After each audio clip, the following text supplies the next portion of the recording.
Putri Cahaya, saya dari kelas 4 MIM. Pada video ini saya akan menjelaskan hasil praktikum akuntansi menggunakan aplikasi Mayop. Penjelasan akan saya tampilkan berdasarkan screenshot hasil pekerjaan saya. Dan saya akan menjelaskan setiap tahapannya secara detail agar mudah dipahami. Baik, saya langsung saja kita masuk ke bagian pertama, yaitu struktur COA dan saldo awal perusahaan. Di bagian ini kita bisa melihat struktur COA atau Chart of Account. COA merupakan daftar akun yang digunakan dalam sistem akuntansi untuk mencatat seluruh transaksi perusahaan. Di dalam Mayop, COA ini sudah tersusun berdasarkan kategori akun sehingga memudahkan kita dalam melakukan pencatatan. Kalau kita perhatikan, akun-akun ini dibagi menjadi beberapa jenis utama, yaitu yang pertama adalah aset, yaitu harta yang dimiliki perusahaan seperti kas, piutang, dan persediaan. Kemudian ada kewajiban, yaitu hutang perusahaan kepada pihak lain.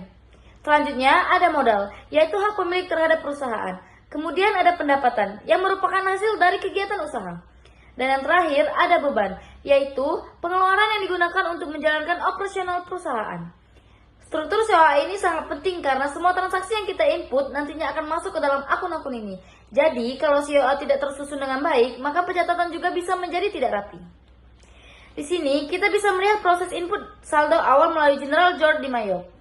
Saldo awal ini dimasukkan pada tanggal awal periode yaitu 1 Januari 2026. Untuk sisi aset terdapat beberapa akun yaitu kas di bank sebesar 10 juta, petty cash sebesar 1 juta, dan piutang usaha sebesar 5 juta, dan persediaan sebesar 6 juta. Sedangkan untuk sisi kewajiban dan modal, hutang usaha sebesar 4 juta dan modal pemilik sebesar 18 juta.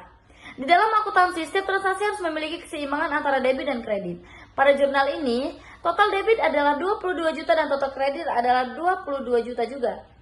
Karena jumlahnya sama, maka jurnal ini sudah seimbang dan dapat disimpan dalam sistem. Di sini kita bisa melihat laporan neraca awal yaitu balance sheet. Laporan ini menunjukkan posisi keuangan perusahaan pada awal periode. Pada bagian aset terlihat total sebesar 22 juta. Aset ini terdiri dari kas, piutang, dan persediaan yang sudah kita input sebelumnya. Di bagian ini dapat disimpulkan bahwa COA digunakan sebagai dasar pencatatan akun. Saldo awal dimasukkan melalui jurnal dan hasilnya dapat dilihat pada laporan neraca. Setelah ini, saya akan melanjutkan ke bagian job berikutnya yaitu pencatatan transaksi pada General Journal.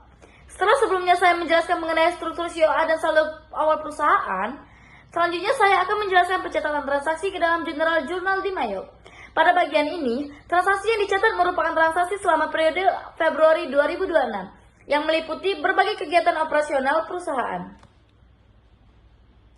Sebelum masuk ke masing-masing transaksi, di sini saya akan menjelaskan sedikit mengenai General Journal. General Journal merupakan tempat untuk mencatat semua transaksi keuangan secara kronologis. Setiap transaksi dicatat dengan prinsip dasar akuntansi yaitu debit dan kredit.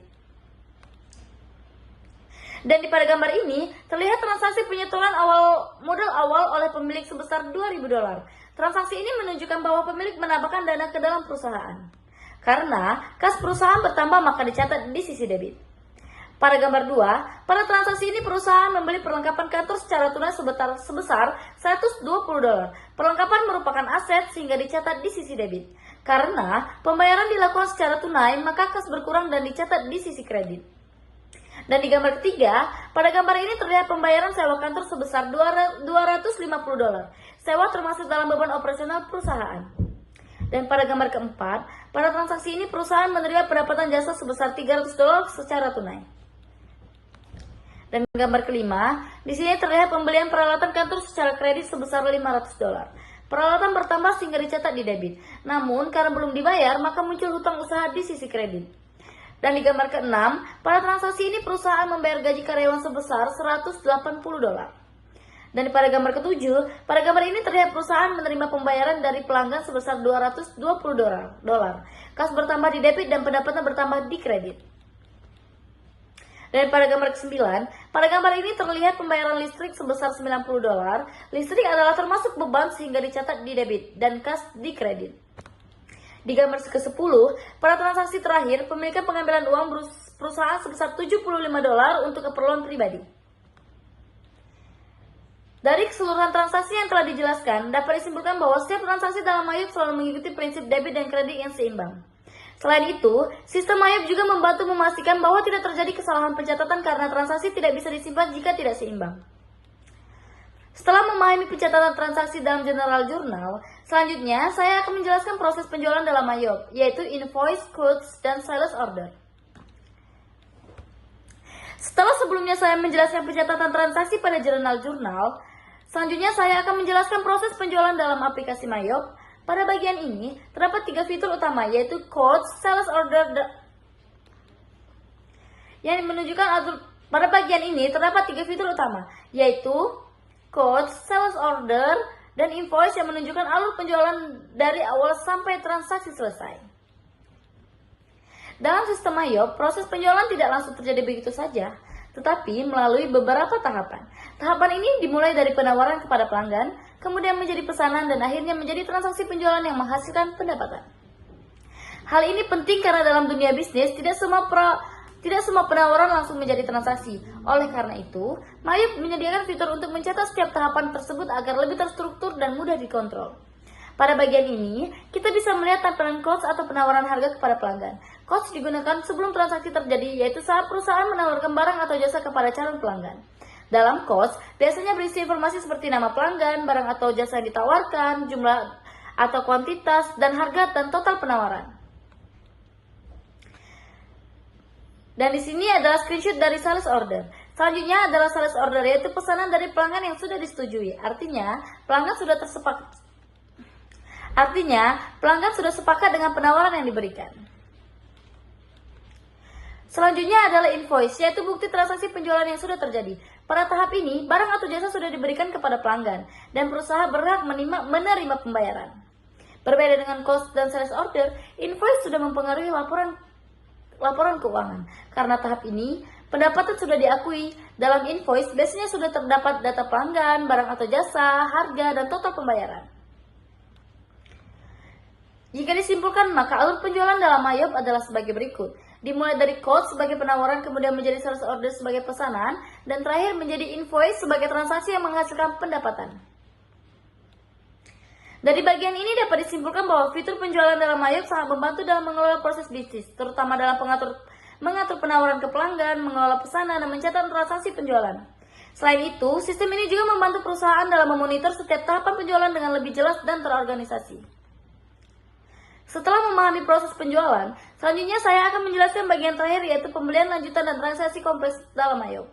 Setelah sebelumnya saya menjelaskan proses penjualan dalam Mayop, selanjutnya saya akan menjelaskan bagian terakhir, yaitu pembelian lanjutan yang mencakupi beberapa transaksi kompleks, seperti purchase order, pembelian kredit, retur, hingga pelunasan hutang. Pada bagian ini, transaksi yang dilakukan tidak hanya sederhana, tapi sudah mencakup proses bisnis yang lebih lengkap, mulai dari pemesanan barang supplier, perubahan pesanan, hingga menyelesaikan hutang. Pada gambar ini, terlihat proses pembuatan purchase order kepada supplier. Purchase order merupakan dokumen yang digunakan untuk memesan barang sebelum barang tersebut diterima.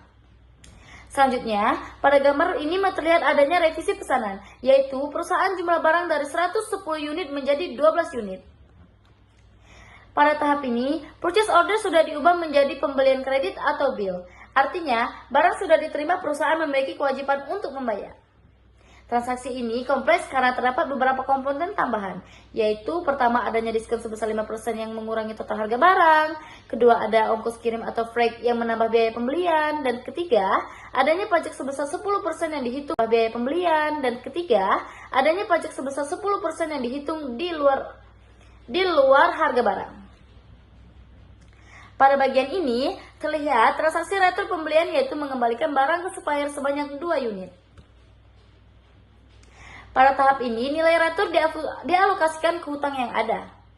Setelah proses ini dilakukan, maka saldo hutang perusahaan yang berkurang sesuai dengan nilai retur. Selanjutnya adalah proses pembayaran atau pelunasan hutang dalam supplier. Dan di sini adalah pembelian tunai multi, yaitu atau multi supplier. Pada bagian terakhir, terlihat pembelian tunai dari supplier baru. Dalam transaksi ini, perusahaan langsung melakukan pembayaran pada saat pembelian.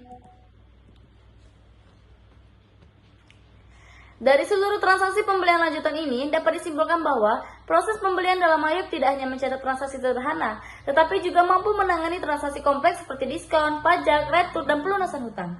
Selain itu, sistem Mayop juga membantu pengguna dalam mengontrol setiap tahapan transaksi agar lebih terstruktur dan akurat.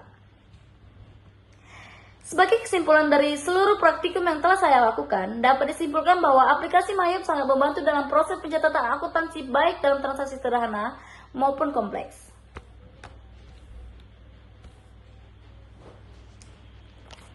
Mayop juga memastikan bahwa setiap transaksi memiliki keseimbangan antara debit dan kredit sehingga laporan keuangan yang dihasilkan menjadi lebih akurat. Sekian penjelasan dari saya, terima kasih telah menonton dan semoga video ini bermanfaat. Assalamualaikum warahmatullahi wabarakatuh.